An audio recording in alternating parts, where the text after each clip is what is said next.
1893 British draw பண்ண ஒரு line. 130 வருஷம் ஆச்சு. ஆனால் அந்த லைன் இன்னமும் பல உயிர்களை காவு வாங்கிட்டு இருக்கு. ஆப்கானிஸ்தானுக்கும் பாகிஸ்தானுக்கும் நடுவில் பார்டரில் நடக்கிற கிளாஷ் இது ஜஸ்ட் ஒரு டெரரிஸ்ட் இஷ்யூவோ இல்லை டெரரிசம் இஷ்யூவோ அந்த மாதிரி எதுவும் கிடையாது. இதனுடைய ஆக்சுவல் ப்ராப்ளமே வேறு. ஸோ இன்றைக்கி நம்ம அதை பற்றி தான் டீட்டெயிலாக பார்க்க போகிறோம். வீடியோவை கடைசி வரைக்கும் ஸ்கிப் பண்ணாமல் பாருங்கள். 1893 பிரிட்டிஷ் கவர்மெண்ட்டுக்கும், அதாவது இந்தியாவை ஆட்சி பண்ணிட்டு இருந்த பிரிட்டிஷ் கவர்மெண்ட்டுக்கும், ஆப்கானிஸ்தானை ஆட்சி பண்ணிட்டு இருந்த மன்னர் அமீர் அப்துல் ரஹீம் கான் இவங்க 2 பேருக்கும் நடுவில் ஒரு அக்ரிமெண்ட் ஆனது கிரியேட் ஆச்சு. அந்த அக்ரிமெண்ட்டை கிரியேட் பண்ணது யார் அப்படின்னா சர் மார்டிமர் டொராண்ட். அவர் முன்னிலையில் கிரியேட் ஆன ஒரு அக்ரிமெண்ட். அந்த அக்ரிமெண்ட் என்ன சொல்லுது அப்படின்னா, அப்போ இருந்த பிரிட்டிஷ் இந்தியாவுக்கும் ஆப்கானிஸ்தானுக்கும் எல்லை பிரிக்கப்பட்டது. அந்த எல்லையை முன்னிருந்து யார் பிரித்தா அப்படின்னா சர் மார்டிமர் டொராண்ட். அவர் தான் இந்த பிரிட்டிஷ் இந்தியாவுக்கும் ஆப்கானிஸ்தானுக்கும் பார்டரை பிரித்து. ஸோ அவர் வகுத்த பார்டர்னால இந்த லைனுக்கு பேர் டொராண்ட் லைன் அப்படின்ட்டு வந்தது.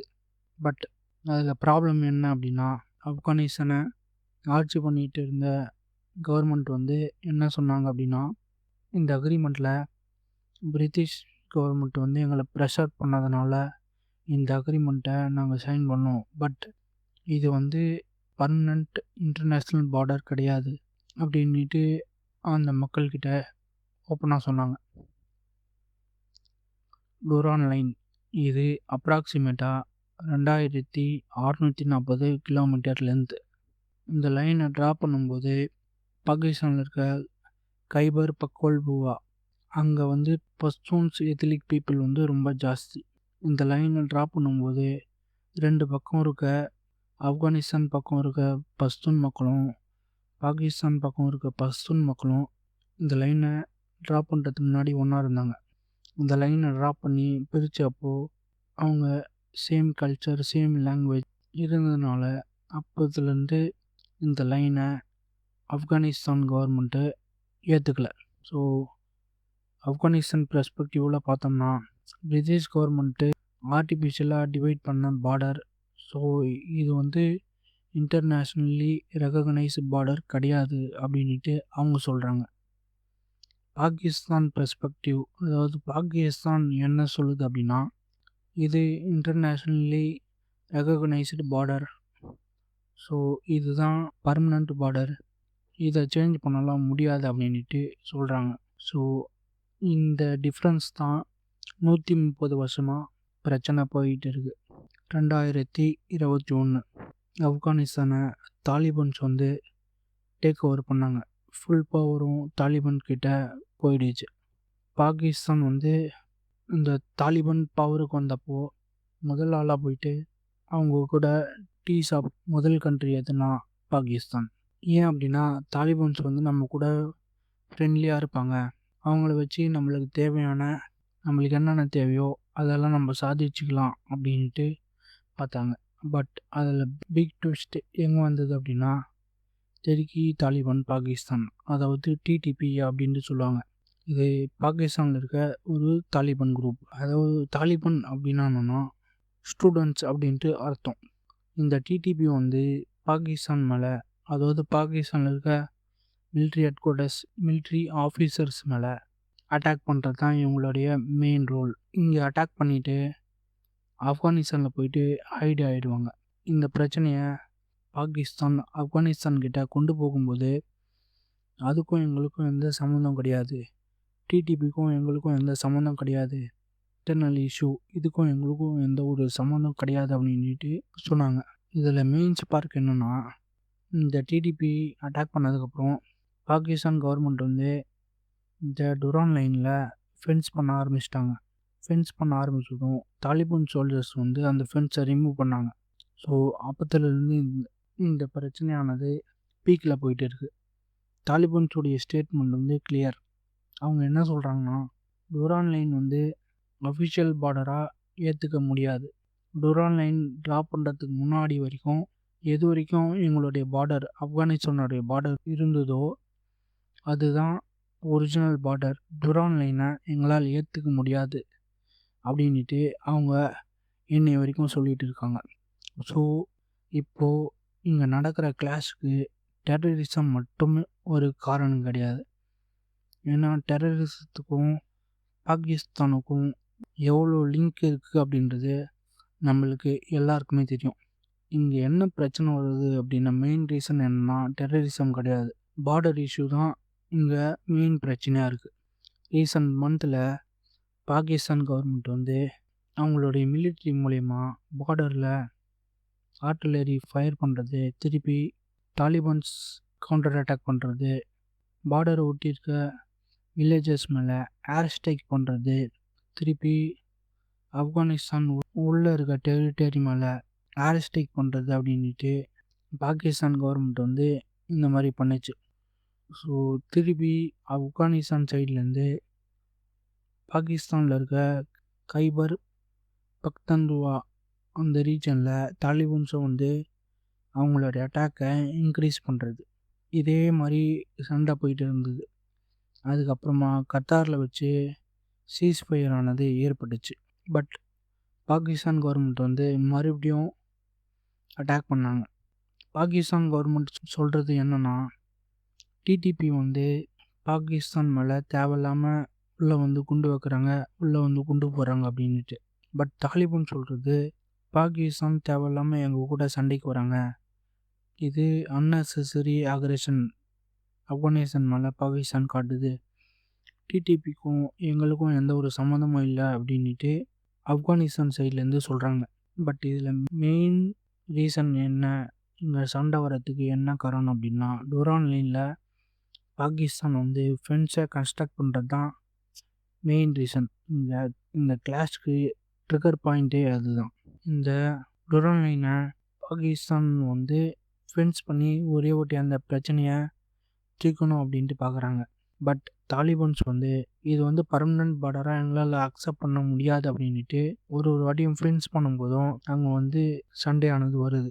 இவங்க 2 பேருக்கும் நடுவில் மிகப்பெரிய கான்ஃப்ளிக்டாக மாறத்துக்கு உண்டான வழியானது கொஞ்சம் கொஞ்சமாக வந்துக்கிட்டே இருக்குது. ஸோ இதனால் ரீஜனல் இம்பேக்ட் என்ன ஆகும் அப்படின்னா, இப்போ நாளைக்கு இந்த ஆப்கானிஸ்தானுக்கும் பாகிஸ்தானுக்கும் நடுவில் ஒரு பிரச்சனையானது இல்லை ஒரு வார் வருது அப்படின்னா இதில் முதல் அடி வாங்க போகிறது எது அப்படின்னா சைனா. ஏன்னா அவங்க தான் ஆப்கானிஸ்தான்லேயும் இன்வெஸ்ட்மெண்ட் பண்ணியிருக்காங்க, பாகிஸ்தான்லேயும் நிறைய அளவுக்கு இன்வெஸ்ட்மெண்ட் பண்ணியிருக்காங்க.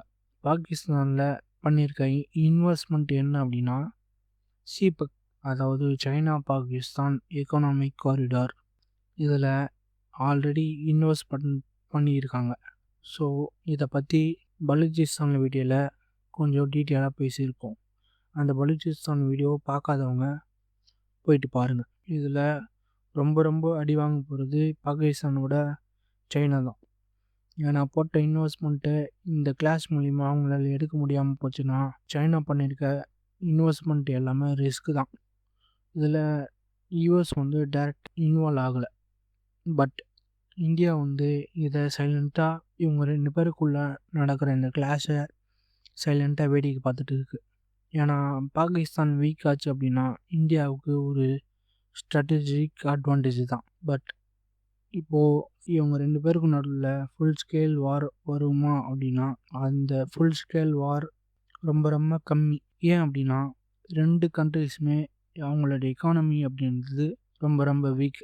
அது மட்டும் இல்லாமல் ஆப்கானிஸ்தான் மேலே படையெடுத்து போன எந்த ஒரு வல்லரசும் இது வரைக்கும் அந்த ஆப்கானிஸ்தானை ஜெயிச்சதா சரித்திரமே கிடையாது.